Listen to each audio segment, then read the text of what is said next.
So firstly, I'd like to take the opportunity to thank you all for letting a cheeky Australian into this rather remarkable building.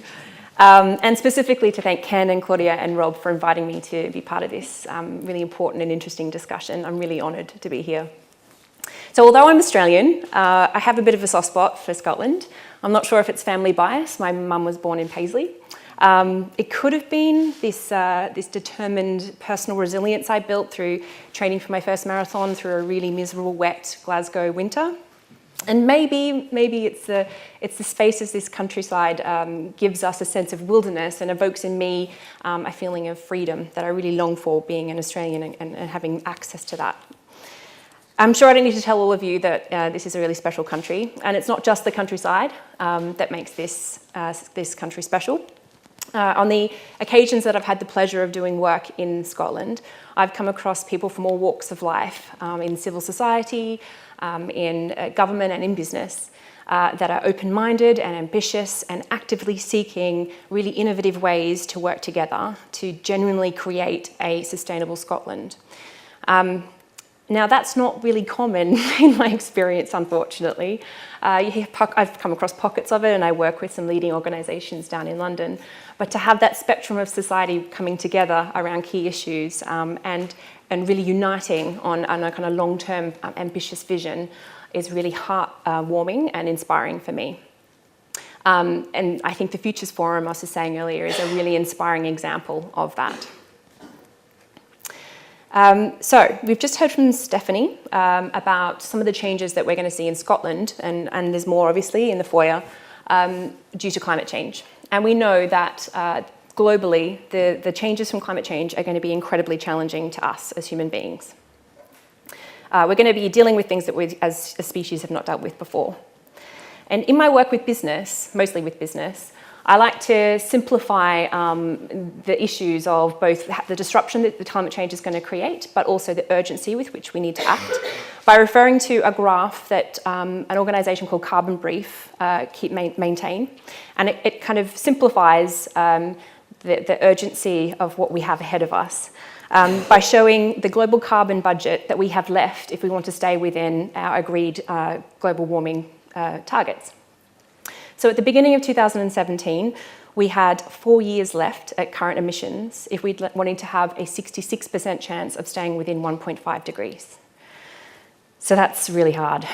And essentially, given what we know of the science, and we know that we don't know an awful lot, if we decide that we can't stick to below 2 degrees warming, then the resulting geophysical changes will be catastrophic to our economy, but also to society and how we live together.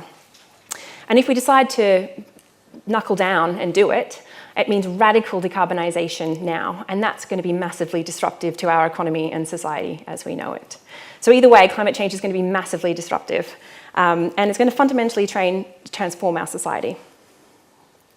Now we know, and I'm going to oversimplify things here, not being a scientist, that nature will adapt and it will make a way through the new climatic conditions. There'll be winners and losers, but essentially natural systems will evolve, even if that's through collapse. What concerns me the most as a sustainability professional and as an aunt and a godmother is how humans will adapt and what kind of society we will create. What will we value in a future society that's dealing with these challenges? And will we be open to shifts in power away from the centre? How will we incentivise long-term decision based on what's good for the whole rather than just the few? Will we be able to make compromises and have honest discussions about failures as we try to do new things? And how will we enable participatory and transparent discussions that help us to challenge the social norms and the myths, the social kind of constructs that help us guide how we live and work today? We often talk about change as if it's a discrete thing, and it's actually, as you all know, happening all the time, and we're part of it. So what I think we need is to feel more comfortable with constant change. We need to develop a mindful approach that helps us tackle these really complex issues such as climate change, inequality, ecosystem decline. So how can we develop that mindful approach? And what kind of mindsets do we need to help us transition to a sustainable society? Well, I think that our view of the natural world and our relationship with it is key to that mindset. And that's the topic on which I would like to discuss with you briefly this evening. So as a tool, coming from Forum for the Future, I'm going to use a scenario to help me do this, a glimpse into a possible future world where society is finding ways to live in harmony, relative harmony with itself and with the natural world. I'm then going to pull out a few interesting and more radical changes from that society to what we have today as kind of topics for us to discuss later. The snapshots I'm going to give you are based on current knowledge and facts and trends, but they're flawed. We can't predict the future. Arguably, the lifestyles depicted in this scenario are no better or worse than what we have today, but they are different. And while the minimum requirements of a sustainable society are being met in this world, other measures may have declined. And these are imperfect societies within this future world. And they're experiencing big shifts in their relationship with each other and the natural world. So the scenario is from about 20 years from now, 2036, 37. It was actually developed about 18 months ago by Forum for the Future for another piece of work, but it's quite useful for now. And it's called Redefining Progress. And I'm just going to read you some snapshots from it just now. So this is a world in transition to a new economic paradigm. It's triggered by a shift in mindset that strongly prioritises well-being and human connection over growth and consumption. GDP is no longer the main measure of success, and new metrics that look at quality of life are preferred. Societies value economic and social resilience. Mature economies are very low growth, while emerging economies experiment with different routes to social well-being, with mixed results, and there is some social instability in places. Energy, water, and resource scarcity is being kept only just at bay, and climate change is affecting global agricultural yields. Innovation in biotech is bridging the gap, but cannot do so indefinitely, and all countries are investing heavily in restorative local agriculture and trying to reduce meat consumption. Carbon emissions are coming down fast due to high carbon prices, and the world is currently on a trajectory for a 2.5-degree warming by 2100. Energy is shifted to a decentralised system and is much more rapidly than expected, driven by falling costs in renewables and the expense of fossil fuels. There is a massive emphasis on demand-side management and microgeneration in local networks that share and trade energy. Small changes in the climate in more temperate regions has made them much more attractive for citizens relocating due to climatic stress in other latitudes. Experimental island communities off the coast of Scotland and Alaska are trialling circular systems that work within local natural resources to meet community needs. Ecosystems are heavily stressed. Massive citizen-led campaigns monitor globally important areas such as the Amazon and Great Barrier Reef. However, there's disagreement between those with utilitarian views of natural resources governing the commons and those with more cultural and spiritual links. In Scotland, citizens fund biospheres, which are highly managed parks that maintain a nostalgic landscape due to their strong cultural ties. There's a widespread recognition that people need purposeful work. Automation works in tandem with meaningful employment, so there are greater numbers of people employed in professions that require human skills, such as critical thinking and collaboration. There's a big focus on life outside of work, and job sharing is common in many countries to reduce unemployment. Life is slower paced. Well-being is strongly linked to creative and fulfilling work that improves society, and there's a premium on innovation and creativity. However, overwork is common as people over-identify with what they do. There's a blurred distinction between the physical and virtual reality. Short VR holidays to exotic and fantastical worlds are increasingly popular as lower-cost alternatives to being physically on holiday. The elderly are almost a counterculture. Most use technology much less and emphasise the importance of physical reality to the younger generation and lead unplugged campaigns. And traditional government institutions find it difficult to keep up with the pace of change, are generally mistrusted and/or considered ineffective.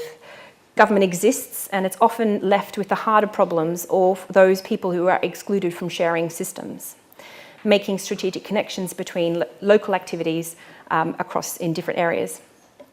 Network civil society is powerful and has a big and locally driven influence on the direction of policy. So there's a snapshot of a future world, and covering sort of broadly the pillars of society that as we know it today, from government to energy and resource management and to civil society. And I'm not sure how you feel about that scenario, if it provokes anything particular in you, if you have judgments about it already as I was reading it. I know for me, there's a quote that I think references my reflections, and that's from William Gibson, saying that the future is already here, it's just not evenly distributed. And I think that kind of sums up some of my reflection of that scenario, and that it seems really plausible. It seems like there's aspects of that future world that we already see seeds of, and in fact quite a lot of in here and now. But it's how those innovations and social norms are rolled out, and for what reason, how they're scaled up, that will make the big difference. And I think my biggest reflection on that scenario is that for society to be functioning really well, there's been a significant mindset shift. It's a more empathetic society. So it's interesting to think about in Future's work what steps a society might have taken to get to that future world, and then reflect back on what they mean for today and the decisions that we make. I'm going to pull out a few key changes from that world now, and some of the differences that means for today, and hopefully we can discuss these afterwards. So firstly, this future world is decentralized. Diversity and local identity is celebrated, and citizens are central. There's an expanding role for citizens and civil society acting on their own or in fresh combinations with businesses and government organisations to drive the change that suits their need. This decentralised, locally relevant network society is a reflection of natural ecosystems. There's local diversity and interconnectivity which build overall resilience, I should say, between communities and across national borders. This focus means that city regions are where there's a lot of control, and it's where change is initiated. And there's been a shift in power to citizens, and citizens have the access to information and technology and the agency to do many of the things we currently rely from central government. There is government, but governance has shifted. It's still essential, and it's still an essential part of society. The second point I'd like to draw out is that regenerative systems are the norm. So circular and networked energy and agricultural systems in particular are essential in this future world. This society is developing processes that put more back into natural capital than they take from it. This means energy systems that are linked to other systems such as mobility and healthcare at a local level to ensure low waste and local systemic resilience. Looking to natural systems for inspiration about how complex systems work, you find principles such as decentralization, diversity, interconnectivity, self-organization, and dynamism. And these principles could help us design the systems we rely on to be much more in tune with the social patterns, how we live our lives, and also in tune with the natural world. The third point I'd like to draw out is that in this future world, values and value exchanges have changed. So establishing a healthier relationship to resources and living systems means that changing paradigms across society as a whole, including a growth-centred economy. In this future world, we're in economic transition, meaning capitalism is either evolving or it's fostering new ways of working to support life on Earth and to address inequality. It's radically different to the kind of capitalism that we have today. In this world, what we value in society is changing. And this is our time, how we choose to participate in society, and what makes us human is valued over what we consume and own. We value our well-being and our health, and there's a strong reconnection with nature, which differs from place to place, and it's valued over other things that we take for granted today. And finally, I'd like to draw out that new social constructs are being created in this future world. Changes to governance and decision-making are wrapped up in the wider societal changes, including challenges to capitalism and democracy. What creates our social norms are multifaceted and complex, but what we know is that they're changeable. What we believe and what we tell ourselves, the stories we tell ourselves will change. Humans have this special ability to unite millions of people, millions of strangers, behind myths and ideas such as freedom and human rights, religion, and even money. And these existed in our imaginations well before they were brought in to guide our activities. All of them are powerful, and they can bind us together to motivate us to cooperate on complex tasks. And there's one social construct that I'd like to draw out and end with I'm going to draw on an excerpt from Bill Gates' review of Harari's novel *Sapiens* to help me. The implications of the separation of human and non-human agents, of society on the one hand and nature on the other, are multiple. From the myth of man as conqueror of nature to the remoteness of climate change impacts to most people. To me, seeing ourselves as separate from nature rather than part of it is the root cause of many of our problems. It's a key theme in the insights that I've drawn out from the scenario, and I think it's an essential part of creating the mindset we need to transition to a sustainable society. A call to action is going to be really hard unless it can create the new social narratives and myths behind which we can all rally. And before being seduced by what the future might look like, it's attractive in our current world where we have a quench for certainty. We must acknowledge that we have the power to change and create the myths that we live by. And by doing this in an inclusive and open-minded way, we might just create a society that can live in harmony with itself as part of nature. Thanks.